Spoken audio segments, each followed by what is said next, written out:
안녕하세요. 저는 경남 창원에 살고 있는 35살 여자예요. 글 쓰는 일이 직업이긴 한데 제 결혼 생활에 관한 일을 사연으로 보내려니 괜히 가슴이 쿵쾅거리네요. 건너 건너 알 사람들은 다 알고 지내는 지방 동네인지라 많은 걸 자세하게 설명을 드릴 수는 없지만 제가 직접 보고 겪었던 저의 결혼 생활 3년간의 일들을 허심탄회하게 이실 짓고 해보려 합니다. 그럼 바로 사연을 시작할게요. 저희 친정은 부산이지만 저는 어릴 적부터 서울에서 학교를 다니고 살았습니다. 친정아빠는 부산에서 사업을 하시는 분이셔서 지역 이동을 전혀 하실 수는 없으셨지만 엄마는 교육률이 조금 넘치는 분이어서 저랑 저희 오빠를 데리고서는 서울로 따로 나와서 사셨어요. 경제적으로 상당히 여유가 있는 집안이고 아빠가 할아버지께 물려받고 관리하던 건물이 부산과 창원에 몇 채가 있었는지라 저는 어릴 적부터 부유한 가정에서 나고 자랐습니다.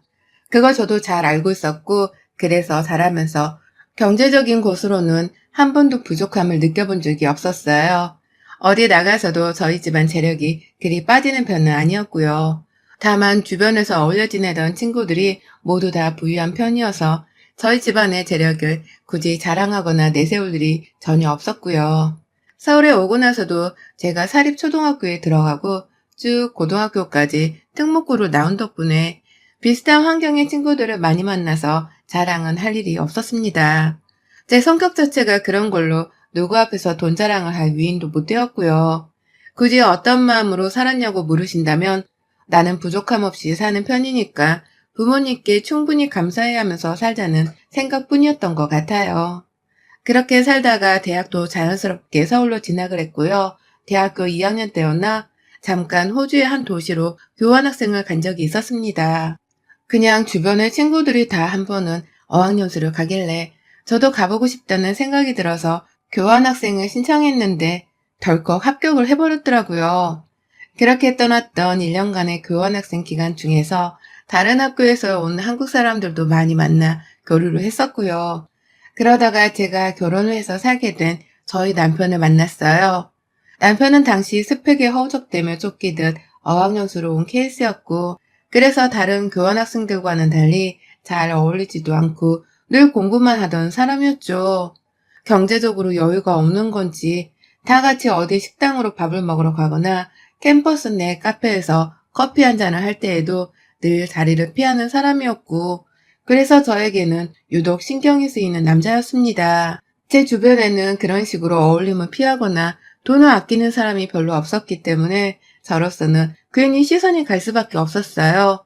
물론 이런 생각은 당연히 저 혼자 속으로만 했었고요. 그냥 그렇게 지내다가 교환학생을 끝내고는 한국으로 돌아왔습니다. 다른 대학생이었던 남편은 그대로 페이스북 연락처만 알고서는 더 만나지는 못했고요. 그러다가 제가 서울에서 대기업에 취업을 했고 부산 출장을 가게 되면서 남편을 다시 재회하게 되었어요. 그게 결혼하기 딱 2년 전이었는데요. 당시 남편은 학교를 졸업하고 본인 본가가 있던 창원으로 내려와 있다가 부산에서 취업을 하게 돼서는 직장을 다니고 있었더라고요.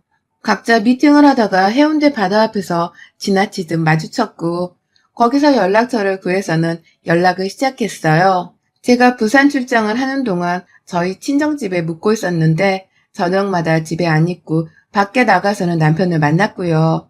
그렇게 데이트를 시작했다가 장거리 연애를 하던 도중 결혼을 하게 되었습니다. 남편이 창원 가서 같이 살자고 저한테 프로포즈를 해줬거든요.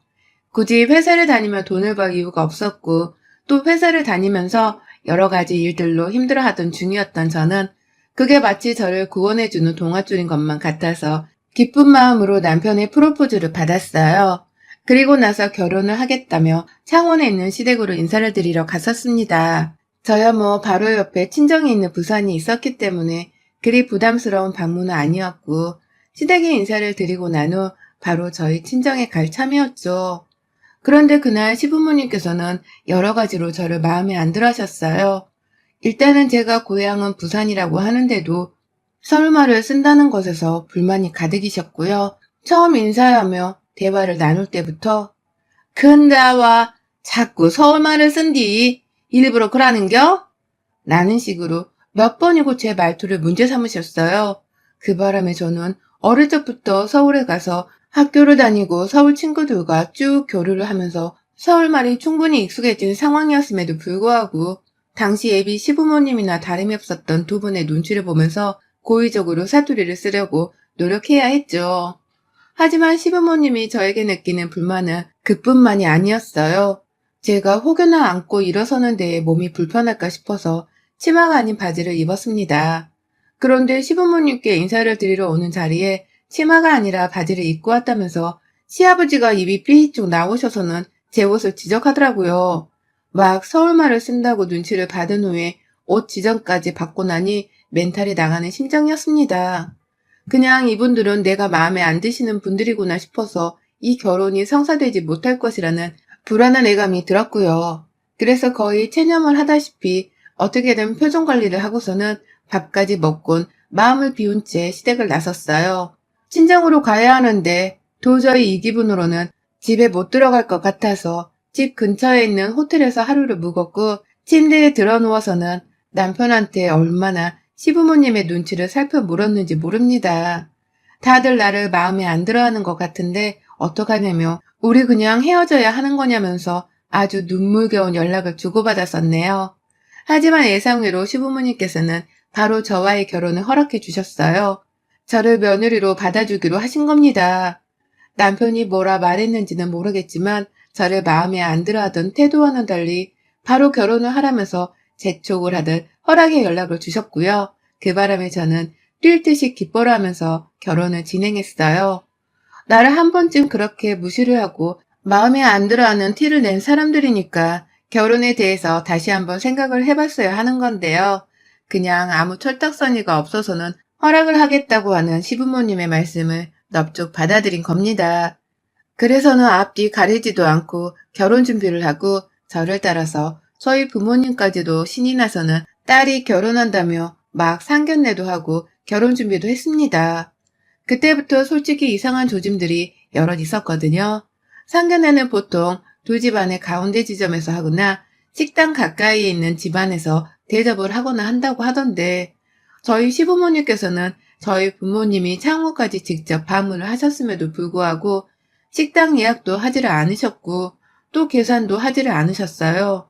말 그대로 먼 길을 찾아간 저희 부모님이 하나부터 열까지 다 준비하고 계산을 한 것이었죠.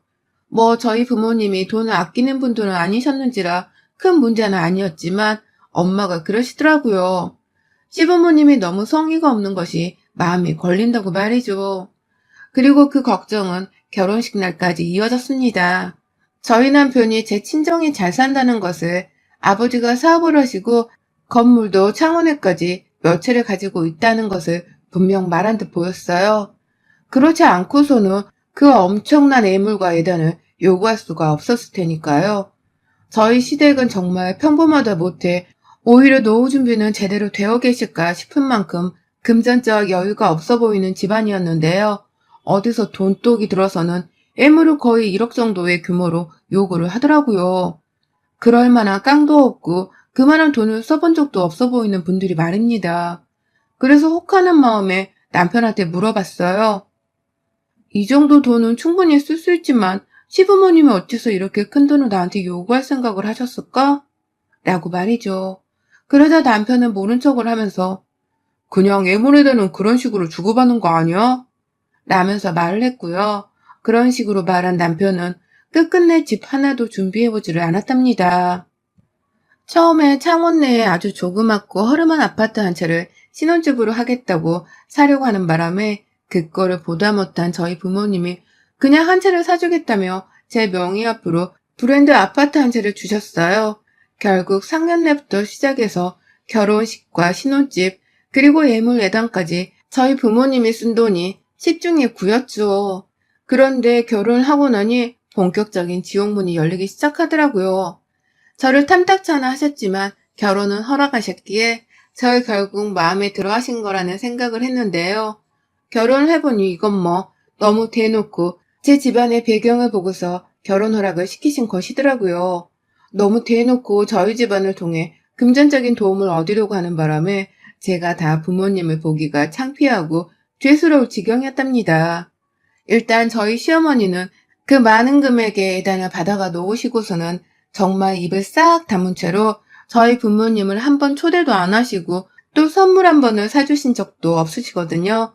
뭐 거기까지는 제가 모르시기 때문에 그럴 수 있다고 이해를 할 수는 있는데요. 어쩌다가 부산 얘기가 나오면 나도 가까이 살지만 부산은 제대로 놀러 가본 적이 없어. 누가 거기 살면 딱 놀러도 가게 해주고 하면 좋을 텐데. 라는 말을 자주 하셨어요. 우리 부모님이 호텔이나 관광 같은 걸 다 알아서 조율해 주실 거라고 생각을 하고서는 부모님께 말해보라는 말씀도 직접 하기도 하셨죠. 그래서 실제로 저희 부모님이 시부모님을 위해서 직접 부산에 있는 5성급 호텔까지 예약을 해주시고는 실제 부산시티 투어도 잡아서는 여행을 시켜드렸답니다. 단순히 옷을 사고 싶다면서 창원에서 뜬금없이 부산에 가서는 저희 엄마한테 직접 연락을 하신 적도 있었고요. 그렇게 우리 엄마를 백화점으로 불러서는 저희 엄마가 직접 시어머니 쇼핑한 옷을 계산까지 해주기도 하셨어요. 어머님이 카드를 안 들고 왔다는 뻔한 거짓말을 시전하신 바람에 엄마가 속으로 엄청나게 욕을 하면서 대신 계산을 해주셨다고 해요. 차마 사돈한테 돈을 갚으라는 말은 못하겠어서 그냥 선물이라며 그 옷을 다 그냥 공짜로 드렸다고 하고요. 그래도 차라리 시어머니는 시아버지에 비해서 양반이셨습니다. 시어머니는 저한테 최소한 직접적인 욕이나 흉을 보면서 마음을 힘들게 하지는 않으셨으니까요. 하지만 시아버지는 그 정도가 정말 사뭇 다르셨어요. 제가 며느리인 건지 아니면 이 집안에 종년으로 들어온 건지를 모를 만큼의 헷갈리는 태도를 보이시며 저를 업신여기셨죠. 저희 시아버지는 저희 부부가 결혼을 하기 몇 년 전에 이미 다니던 회사에서 조기퇴직 같은 걸 당하시고는 강제적인 백수가 되신 분이셨거든요. 그런데 아버님은 제가 들어온 후부터 마치 돈줄을 쥐인 듯이 저를 다루셨어요. 서울말 쓰고 치마를 안 입고 왔다며 상견례 자리 때 저를 업신여기더니 결혼하고 나서는 사투리와 치마에 더욱 환장을 한 채로 저에게 지적을 하셨어요. 내가 서울말 쓰지 말라니까 몇 번을 더 말해야 하냐? 라고 하면서 말끝마다 제 어투를 지적하셨고 무의식 중에 제가 몇 번 더 서울말을 쓰면 기분이 이상하다면서 밥숟가락을 내팽개치고 방으로 휙 들어가 버린 적도 있으셨어요. 제가 사는 아파트는 시댁이랑 그리 멀지가 않은데 시부모님이 자주 저를 집으로 불러내신 바람에 제 차를 끌고서 자주 찾아뵈었거든요. 그러면 늘 입구서부터 우리 아들 차는 안 바꿔주고 며느리 차는 쓸데없이 비싼 걸로 사줬구만 라고 하면서 불만을 토로하고는 시댁 안에서는 말투지적에 오지적까지 정말 제 멘탈이 바사삭 부서져 버릴 뻔한 순간들이 여러 찾아왔었습니다.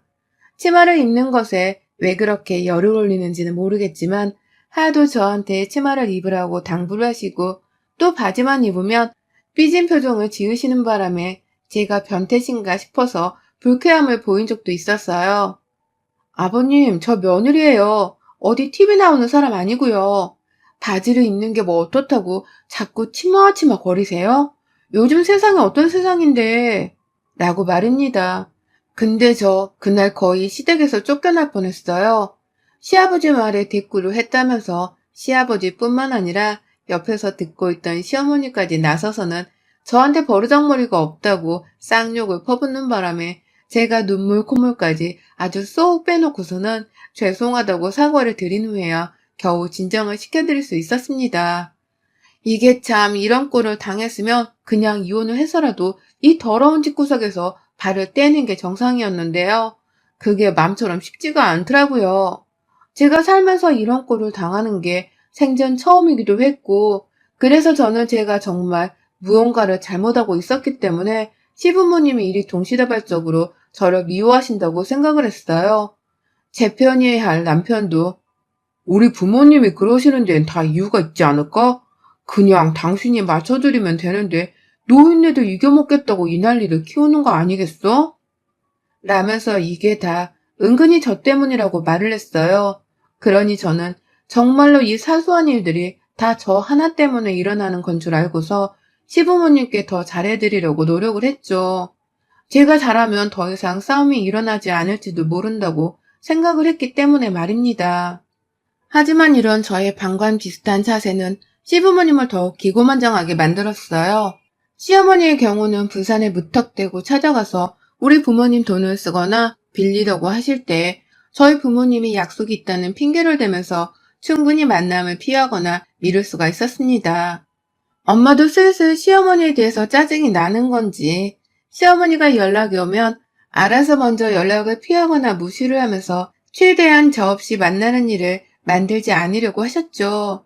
하지만 그래서였는지 모르겠지만 최근 들어 시댁에 갈 때마다 시부모님이 집에 온 저를 더욱 닥달해대려 하는 게 느껴졌어요. 이를테면 집에 온 제가 그냥 마음에 안 들고 꼴 보기 싫다고 하면서 신경질을 부리는 게 그 예시였죠. 시어머니는 니네 엄마가 요즘 통 내 연락도 안 받고 부산에 가려고 해도 전화를 받지 않으시니 내가 갈 일이 없어. 아이고 심심해 죽을락 한다. 라고 하면서 부산을 못 가는 게 다 우리 엄마 때문이라는 이상한 논리의 말씀을 펼치셨고요. 그러면 시아버지는 가만히 듣고 있다가 돈 세느라 바쁜가 보지.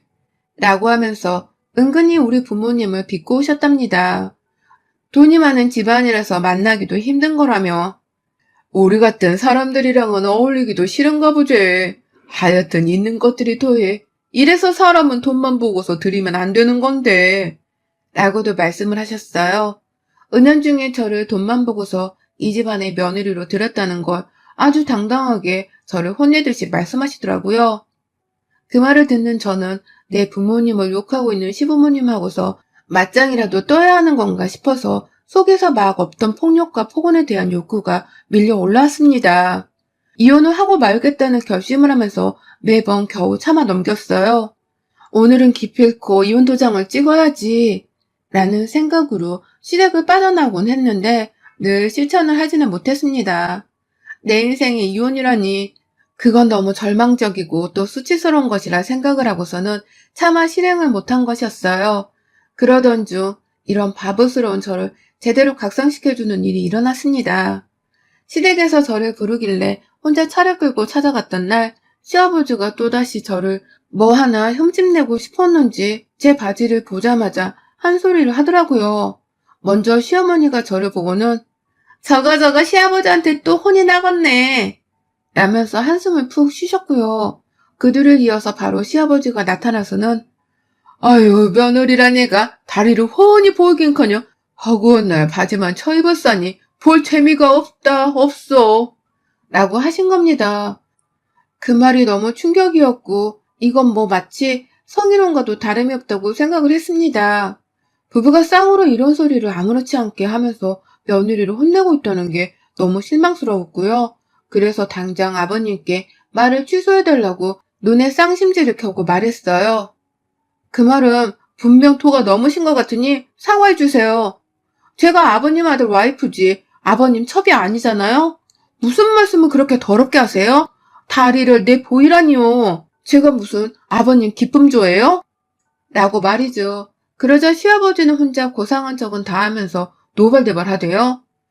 내가 언제 니를 기쁨조라 했냐. 젊은 년이 다리를 훤히 안 보이고 다니니 답답해서 한 소리지. 그걸 기쁨조락하면 억하냐? 이게 시아버지 놀려먹을락 하네. 라고 하면서 자기 말을 처음엔 막 부정을 하다가 나중에는 결국 화가 도무지 안 풀렸는지 이실직고하며 소리치더라고요. 우리 집에 몸종으로 들어온 년이 쓰지 말란 서울말을 꾸역꾸역 써대질 않나. 바지는 꾸역꾸역 쳐입고 오질 않나. 에라이 확 세리삐라 뒤져뿌라. 라고 하면서 막 저를 따라 서울말을 쓰려고 하다가 사투리가 나오고 정말 요상한 어투를 쓰며 흥분을 해서는 저한테 확 뒤져버리라는 말을 하셨어요. 그게 경상도에서는 꺼지라는 소리이기도 했는데 저는 그냥 뒤져버리라는 말로밖에 들리질 않았어요. 그러니 저는 정말 그 자리에서 시댁을 나왔습니다. 몸종이라 한 거 제가 다 녹음했습니다. 가만 안 둘 깁니다. 싹 다 고소해 불락합니다. 라고 하면서 저도 홧김에 사투리를 쓰면서 제대로 시아버지랑 시어머니께 고성을 질렀고요. 그 길로 집에 와서는 저희 부모님께 싹 다 일러바쳤어요.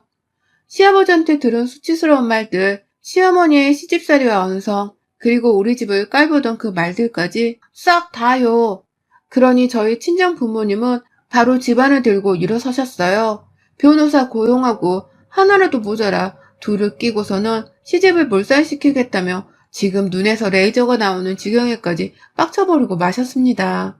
바로 시댁에 고소장을 접수해 보냈고 저희 엄마는 부산에 와서 시어머니가 쓴 쇼핑값까지 다 물어내라고 영수증까지 모아둔 걸 청구하셨더라고요. 뭐 당연히 저는 이혼한다고 위자료 청구 소송을 걸었고 그간 녹음해둔 게 하나도 없어서 증거할 것이 없었으나 어떻게든 꼬리를 잡겠다면서 그간 시부모님이 핸드폰으로 집에 오라고 저를 부른 거, 용돈 달라한 거, 부산 가야 한다며 우리 부모님 카드를 쓰려고 연락한 거 등등 정말 싸그리 내역이란 내역은 다 떼다가 증거로 제출을 했고요.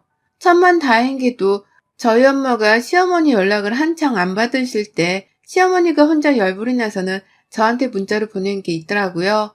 우리 엄마를 욕보이면서 귀가 먹어서 전화를 안 받는 거냐 소리를 하면서 화를 낸 게 있었는데 그것도 제출을 했어요. 우리 부모님을 모욕한 죗값을 치러주게 하겠다면서 말입니다. 그와 동시에 제 창원집에서 남편 집을 다 빼서는 시댁으로 보내버리고 현관 비밀번호까지 바꾸고서는 제가 부산으로 갔습니다. 그런데 남편이 거의 울며 겨자 먹기로 부산까지 그 저녁에 와서는 저희 부모님 앞에서 무릎을 꿇더라고요. 한 번만 봐달라고 하면서 애원을 하더군요. 지가 중간에서 중재를 잘하며 저를 지켜줄 거라고 말만 씨부리는데 저희 부모님은 이미 마음이 훌쩍 떠난 상태였고요. 저도 남편에게는 잔정이 다 떨어진 때였습니다. 잘할 거면 진작 잘하고 살았어야지. 왜 그간 아무 짓도 안 하고서 지네 부모가 진상을 부른데도 방관하고 있었는지. 저는 반성이나 하고 살라면서 남편에게 정식으로 이혼을 요구했어요. 재산 분할이라고 할 것도 없이 저희 집에서 일방적으로 돈을 퍼주며 결혼을 한 것이 너무 속이 터지긴 하지만 더 늦기 전에 아이를 가지기 전에 빨리 이혼이라도 하고 새 출발을 하자는 마음으로 그렇게 저는 남편에게 완전한 끝을 통보하고는 저희 집에서 쫓아냈어요. 아주 영영 제 인생에서 말이죠. 며느리한테 입놀림 함부로 하는 것들, 그리고 그런 부모를 방관하며 내버려두기만 한 남편. 그냥 제게는 다 한통속인 것만 같고 다들 우리 집 돈을 보고서 결혼을 하게 한 것만 같아서 사기를 당한 기분만 듭니다. 고소랑 위자료 말고는 복수할 것이 없어서 아쉬운 찰나였는데 아니 우리 아버지가 남편이 다니는 회사 사장님이랑 같은 지방 무슨 모임 회원이셨더라고요. 슬쩍 입김을 넣어서는 남편은 회사에서 잘라버리는 소유의 상태가 발생을 했고요. 시부모님이 잘못을 더 크게 하긴 했지만 저한테 한 짓거리가 너무 괘씸하고 가슴 아파서 어떻게든 더 복수를 해주고 싶다며 저희 아버지가 혼자서 상의도 없이 그렇게 만들어버리셨어요. 그 바람에 저희 시부모님은 그제야 이 일이 보통 일이 아니다 싶었는지 단체로 부산에 있는 저희 집까지 찾아오셨더군요. 아들내미까지 직장에서 잘리고 이혼까지 하면 다 늙어 고생하며 살아야 한다고 이혼을 취소해달라고 사정을 하는데 끝까지 저한테 미안하단 말은 제대로 하질 않은 채 본인들 미래 걱정만 하는 게 참 재수가 없었습니다. 그러니 저희 부모님도 절대로 봐주지 않겠다면서 고소는 그냥 진행하겠다는 윽박을 지르며 시부모님을 더 매몰차게 쫓아냈고요. 지금 저희 가족들은 아주 이를 갈면서 이것들 돈으로 홍군형을 내주겠다 벼르고 있네요. 아, 소송하고 위자료 받게 되면 시부모님이란 실직한 남편은 그 돈을 또 어찌 준비할지 상상만 해도 너무 신이 납니다. 그동안 저는 이제라도 자유부인이 된 걸 만끽하면서 잘 먹고 잘 살고나 있어야겠어요. 여러분의 생각은 댓글로 남겨주세요. 오늘도 시청해주셔서 정말 감사합니다.